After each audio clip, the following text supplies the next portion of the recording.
আমি বাইক চালিয়ে কই যাচ্ছি বলেন তো? যাই হোক, আপনারা তো বলতে পারবেন না, আমি বলে দিচ্ছি।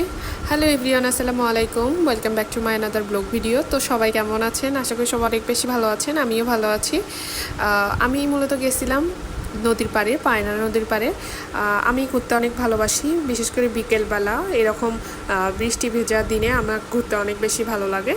তো মূলত আমরা পায়রা নদীর পাড়ে আসছিলাম কিছু ভিডিও ক্লিপ নিতেই আর কি, মূলত ভিডিও করতে, ছবি তুলতে। আমি আবার অনেক বেশি ছবি তোলা পছন্দ করি। দেখেন, আমি এখন একটা বোর্ডে উঠছি, এত সুন্দর লাগতেছিল, মানে কি বলবো, আমি তো আমাদের এলাকায় তো এইভাবে কখনোই ছিল না। বোর্ড বলেন, নৌকা ছিল, ছোট ছোট নদী ছিল, ছোট নদী, সেগুলোতে ছোট নৌকা ছিল। এইরকম কখনো বড় বোট ছিল না, বা বড় যেটারে বলেন ফেরি, কোনো কিছু ছিল না। আমাকে এখানে এসে যে এত বেশি ভালো লাগতেছিল, মনে হচ্ছে আমি মুক্ত বলতে আমার প্রতিটা নিঃশ্বাস ছিল শান্তির নিঃশ্বাস, প্রশান্তির নিঃশ্বাস। যে কারো ভালো লাগে নদীর তীরে আসলে, যে কারো ভালো লাগে, আমারও ভালো লাগতেছিল। বাট এটা তো নদী না, এটা হচ্ছে একদম সমুদ্রের।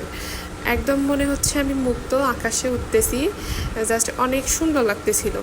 যাই হোক, এখানকার ওয়েদারটা অনেক বেশি ভালো ছিল। ওয়েদারটা একদম বলতে গেলে বৃষ্টি ভেজা ওয়েদার, আকাশে মেঘাচ্ছন্ন ওয়েদার। একটু পরে বৃষ্টি আসবে মনে হচ্ছে।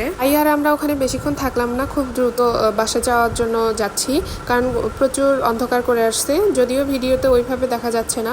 যাই হোক, ভিডিওটা এখান থেকে সবাই ভালো থাকবেন, সুস্থ থাকবেন, আর সবাই একটু সাবস্ক্রাইব করে পাশে থাকবেন।